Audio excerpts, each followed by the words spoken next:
2 years తర్వాత కూడా ఇంకా ఈ సినిమా గురించి ఇంత బాగా మాట్లాడుతున్నందుకు ప్రతి సంవత్సరం August 15th కానీ January 26th కానీ టీవీస్లో వచ్చినప్పుడు సోషల్ మీడియాలో చాలా మెసేజ్లు వస్తూ ఉంటాయి. I'm so happy.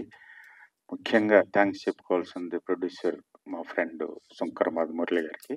ఇలాంటి ఒక సినిమా చేయనిచ్చినందుకు, చేస్తున్నప్పుడు సపోర్ట్ ఇచ్చినందుకు, రిలీజ్ తర్వాత కూడా చాలా టఫ్ కండిషన్స్లో కూడా ఉండి ఫేస్ చేసినందుకు, దాని తర్వాత శ్రీకాంత్ కానీ, ప్రకాష్ రాజ్ కానీ, రవితేజ కానీ, శివాజీ రాజా కానీ, సంగీత కానీ, కిమ్ శర్మ కానీ, సోనాలి బింద్రే కానీ, పూజా భారతి కానీ, ఎంఎస్ నారాయణ కానీ చేసిన యాక్టర్స్ అందరూ, తర్వాత ముఖ్యంగా దేవిశ్రీ ఫెంటాస్టిక్ సాంగ్స్ ఇచ్చాడు, ఆయనకి థ్యాంక్స్.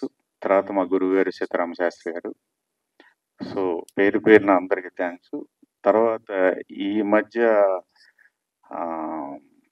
ప్రెస్ మీట్లలో జర్నలిస్టుల ఇన్వాల్వ్మెంట్ లేకుండా, ముఖ్యంగా సురేష్ కుండేటి ఇన్వాల్వ్మెంట్ లేకుండా అంత బాగోదేమో అనుకుంటున్నాను. అందుకని మీరు ఏదన్నా క్వశ్చన్స్ అడిగితే సమాధానం చెప్తా. రిలీజ్ సినిమాల వల్ల విడుదలవుతున్న స్ట్రైట్ సినిమాలు కూడా కలెక్షన్ తగ్గుతున్నాయి. ఆ ఎఫెక్ట్ జరిగినాయి. అలాగే ఇప్పుడు అంతకుముందు మొరారి మీ దర్శకత్వం మొరారి అంతకు ముందు వచ్చిన రీలీజ్ సినిమాలకి రికార్డ్ బ్రేక్ గా కలెక్షన్స్ సునామీ సృష్టించింది. అది ఒక హాట్ టాపిక్ గా కూడా నిలిచింది మొరారి సినిమా. దాని తర్వాత వస్తున్న సినిమా ఇది. అలాగే ఈ సినిమా గురించి, అలాగే నెక్స్ట్ మళ్ళీ మీ సినిమాల్లో, మీరు చేసే సినిమాల్లో రిలీజ్ ఏ సినిమా చేస్తే బాగుంటుంది అనుకుంటున్నారు? అది మీరు చెప్పాలి. ఏది సినిమా అంటే నాకు అన్ని సినిమాలు చేస్తే బాగానే ఉంటది అనిపిస్తుంది.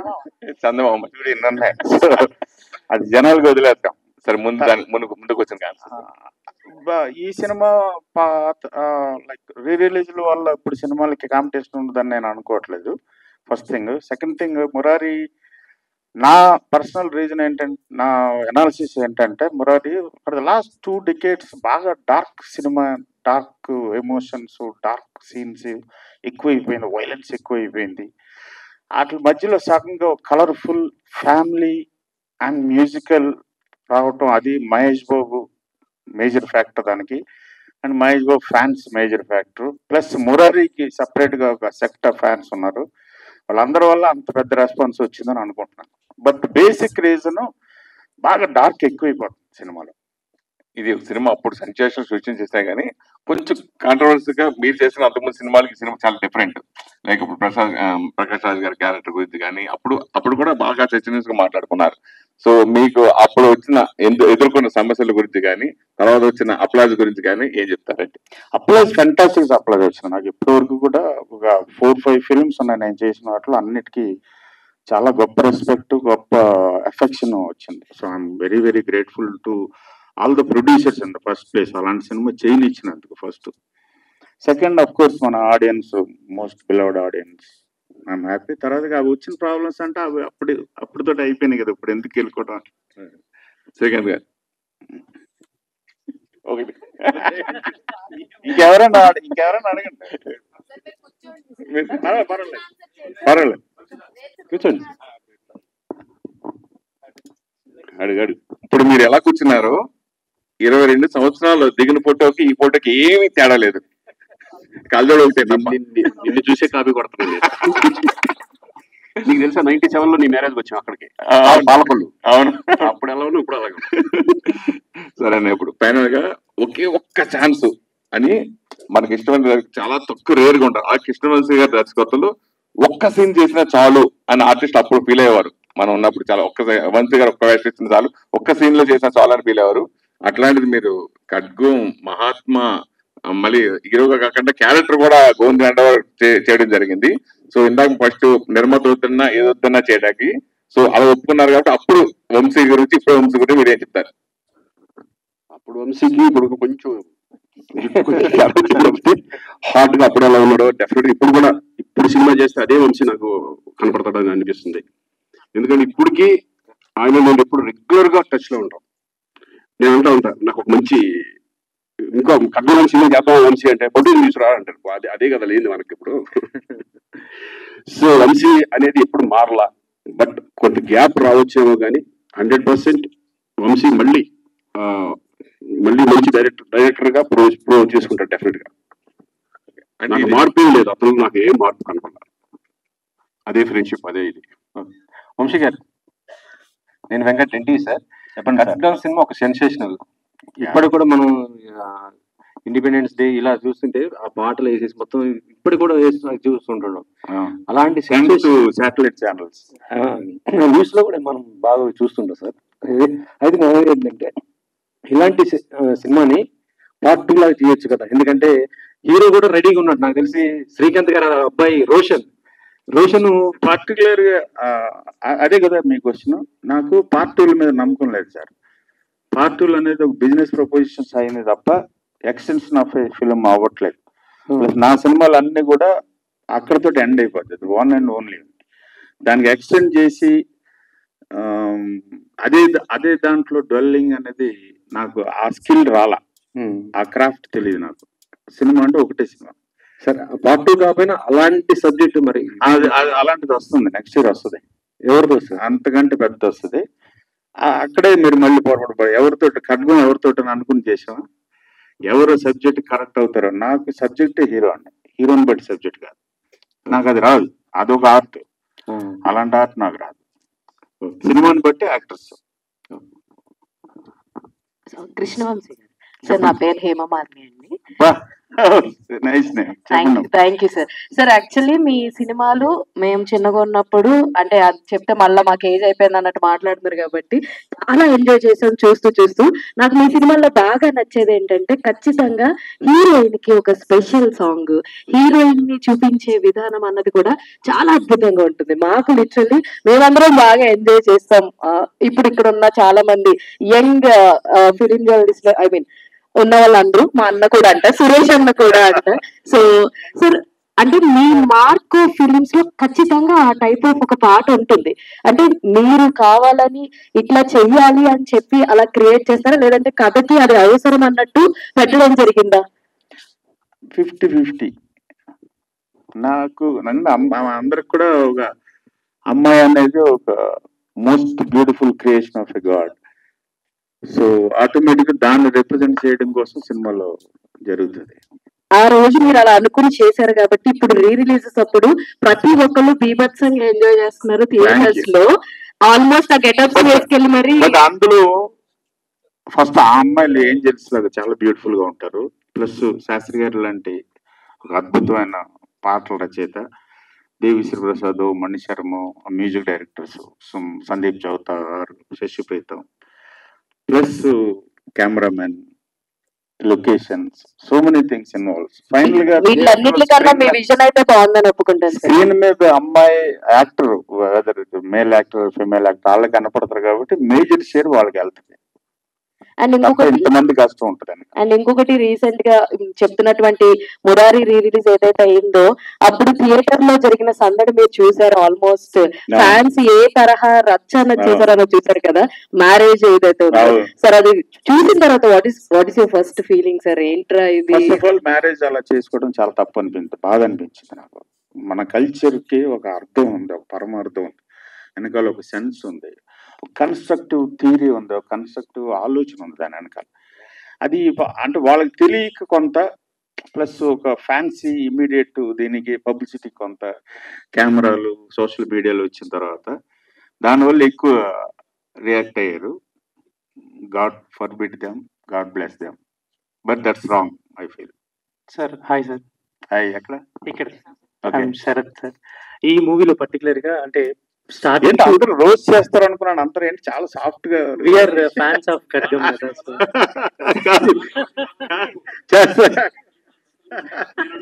రండి సార్, శ్రీకాంత్ గారు రండి, మీరు రండి. చెప్పండి. యా, అంటే స్టార్టింగ్ టు ఎండ్ వరకు కూడా ట్రై కలర్స్ ని చాలా చోట్ల మీరు మ్యాచ్ చేయడానికి, అంటే 3 కలర్స్ అది అంటే ఏమైనా ఐడియా పెట్టుకొని చేశారా? చాలా పర్టికులర్ ఫ్లాగ్ ని రిప్రజెంట్ చేస్తాం. ఖడ్గం అనేది మన భారతీయ జెండా అనేది ఒక ఖడ్గం అని, అది ఒక క్లాత్ కాదు, ఒక ఖడ్గం అని. దాని గురించి తప్పుగా మాట్లాడినా, తప్పుగా ఆలోచించినా, దాని పట్ల తప్పుగా ప్రవర్తించిన ఆ థాట్ ప్రాసెస్ ఒక ఖడ్గం అయ్యి మనల్ని వేసేస్తాను. ఆ ఉద్దేశంతో ఖడ్గం అని పెట్టింది. కృష్ణవంశీ గారు సార్, ఖడ్గం ఒక్క నిమిషం, వెనకాల నుంచి అక్కడ వస్తుంది. సారీ సార్, చెప్పండి.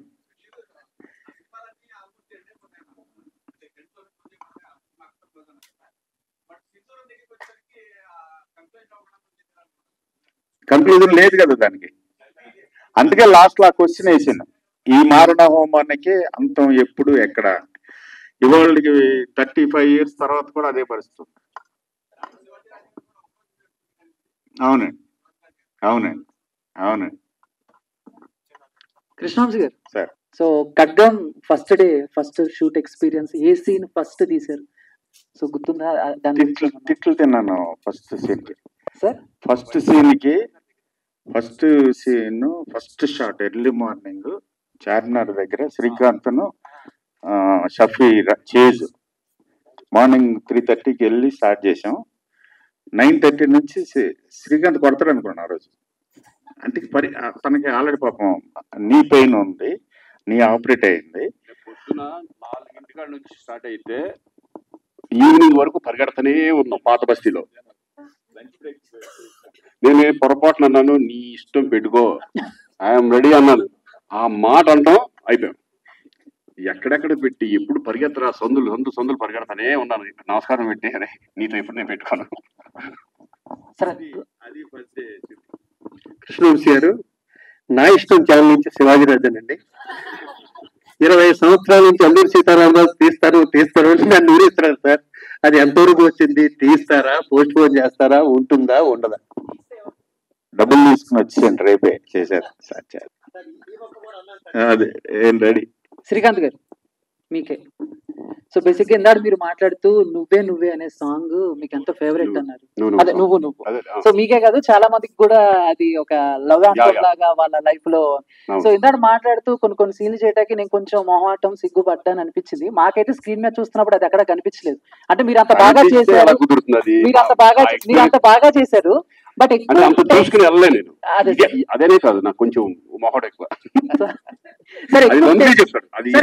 తీసుకున్నారు సార్ మొత్తం ఆ సాంగ్ చేయడానికి ఎన్ని టేక్స్ తీసుకున్నారు? టేక్లు అంటే ఏం లేదు, రిహార్సల్ ఈయంతో చేసేవాడిని ఫస్ట్ అనేవాడు.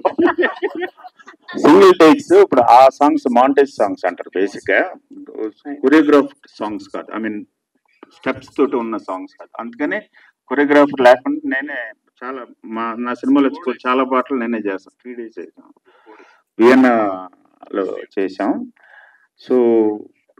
సో ప్రతి షాట్ ఫస్ట్ కన్సీవ్ చేసిన తర్వాత శ్రీకాంత్ తోటి, నేను శ్రీకాంత్ని, నువ్వు సోనాల్ బెంద్రే అని చెప్పి మేమిద్దరం చేసి, ఆ తర్వాత ఇప్పుడు నేను సోనాల్ బెంద్రే, నువ్వు శ్రీకాంత్ చేయరా అని మేమిద్దరం చేస్తుంటే ఆ అమ్మాయి చూసి సోనాలి మా ఇద్దరిని తిట్టి అప్పుడు తను చేసి అలా చేసాం సాంగ్ అది. సో బాగా తనకి ఇంట్రోవర్ట్ కొంత, షైనెస్ కొంత, ప్లస్ గర్ల్స్ అనగానే కొంచెం చాలా ఇంటిమేట్ గా ఉంటాయి షార్ట్స్. సో అవన్నీ సిగ్గుపడతా ఉండేవాడు. దాన్ని కొంచెం ఓవర్కమ్ చేయడానికి ఒక టైం పడుతుంది. షఫీ గారు, సో ఇందాక మాట్లాడుతూ మీరు శ్రీకాంత్ గారు మీరు షూట్ లో ఉన్నప్పుడు ఆయన అన్న ఒక మాట మీకు బ్లెస్సింగ్ లా ఉంది అనిపించింది అన్నారు కదా, ఏంటి ఆ మాట? ఏమన్నా చెప్పచ్చా బయటికి మీడియా, లేకపోతే అది మనసులోనే?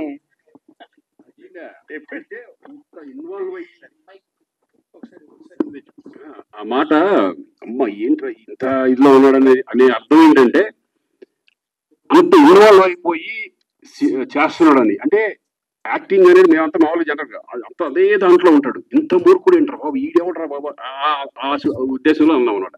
అదేం తిడతం కాదు, యాక్టర్గా ఇంత పర్ఫెక్షన్, అంత ఇన్వాల్వ్మెంట్ తో చేస్తున్నాడు, ఏమో ఎక్కడి నుంచి తీసుకొచ్చారా బాబు ఇతన్ని అనే టైప్ ఆఫ్ ఉద్దేశం అంతే. షఫీ గారు, ఈ సినిమా రిలీజ్ అయిన తర్వాత మీ మీద మాత్రం బీభత్సమైన కోపం అసలు జనాలకి కానీ అసలుకి బయట కూడా అసలుకి మీ మీద అటాక్ కూడా జరిగే అవకాశం ఉందంట ఉంది అసలు. అంటే అంత బాగా జీవించారు నిజంగా, అంటే ఆ క్యారెక్టర్ అంతా ఉంది కదా, మీకు ఎలా అనిపించింది సార్ ఫస్ట్ మీ ఆ సినిమా చేస్తున్నట్టు?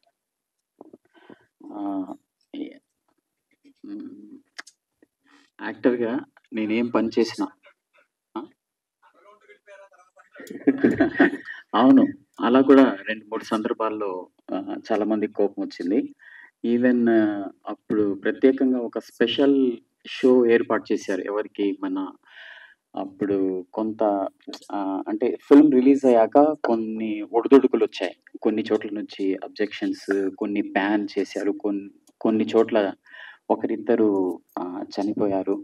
చాలా విచారకరం. అప్పుడు ఏంటంటే స్పెషల్గా ఒక షో వేశారు అప్పుడు దేవేందర్ హోమ్ మినిస్టర్ దేవేందర్ గౌడ్గా ఆయన ఇతను నిజంగానే పాకిస్తాన్ నుంచి తీసుకొచ్చారా అన్నమాట. అలాగా అంటే ప్రత్యేకంగా చెప్పాలంటే నేను ఏ పాత్ర చేసినా అందులో పెద్ద పీట దర్శకుడికే ఇస్తాను. నేను కృష్ణవంశీ గారికే ఇస్తాను నేనేం చేసినా. ఎందుకంటే అక్కడ మా ఇద్దరి మధ్యన ఒక రకమైనటువంటి అండర్స్టాండింగ్ ఎలాంటిదంటే అది ఫర్ ఎగ్జాంపుల్ ఆయన ఏం కోరుకుంటున్నాడో నేను ఊహించగలను. నేను ఎలా చేస్తానో అంటే ఈవెన్ నేను ఏడిగా పనిచేస్తున్నప్పుడు 100 లెన్స్ పెడితే 100 లెన్స్కి ఎలాంటి యాక్టింగ్ చేయాలి, 24 లెన్స్ పెడితే 24 లెన్స్కి ఎలాంటి కంపోజిషన్ బాడీ లాంగ్వేజ్ ఉండాలన్న అంతే. అంటే ఆయన లెన్స్ చెప్పిన తర్వాత ఫలానా లెన్స్ అనేసి నేను యాక్టర్స్ కానీ బ్యాక్గ్రౌండ్ కానీ అవన్నీ సర్చ్ చేసేవాడిని అనమాట.